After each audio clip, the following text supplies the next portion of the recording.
ஆலய வழிபாடு. இறைவன் எழுந்தருளி அருள்பாலிக்கும் இடம் ஆலயம். நாம் ஆலயத்திற்குச் சென்று இறைவனை வழிபட வேண்டும். வெள்ளிக்கிழமைகளிலும் விசேட தினங்களிலும் சுவாமி தரிசனம் செய்தல் வேண்டும்.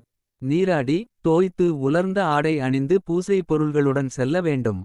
அங்கே தோத்திர பாடல்கள் பாடி வழிபட வேண்டும். ஆலயம் செல்வோம், இறைவனை வணங்குவோம்.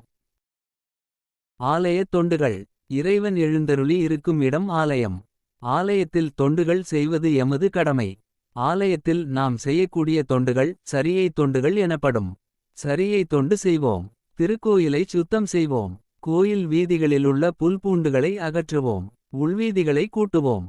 மண்டபங்களை கழுவுவோம். பூசை அபிடேகத்துக்குத் தேவையான பொருட்களை பெற்றுக் கொடுப்போம்.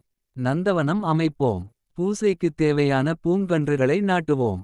நீர் ஊற்றுவோம். பசலை இடுவோம். பூக்கள் கொய்து மாலை கட்டிச் சுவாமிக்குச் சாத்துவோம்.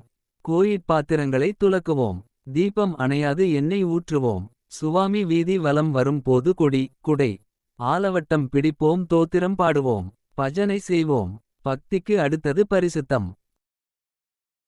சுவாமி அறை. நாம் தினமும் இறைவனை வணங்குதல் வேண்டும்.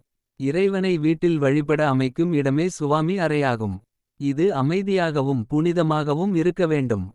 சுவாமி மாடத்தில் சுவாமி படங்கள் வைக்கப்பட்டிருக்கும். சுவாமி அறையில் தினசரி காலையிலும் மாலையிலும் விளக்கு ஏற்றுவோம். பூக்களை சுவாமிக்குச் சாற்றுவோம். தூபம் இடுவோம். தீபம் காட்டுவோம். சிவசிவ என்று கூறி திருநீறு அணிவோம். சுவாமி அறையில் எல்லோரும் கூடுவோம். இறைவனை வணங்குவோம். இறைவனை வணங்கி அருள் பெறுவோம்.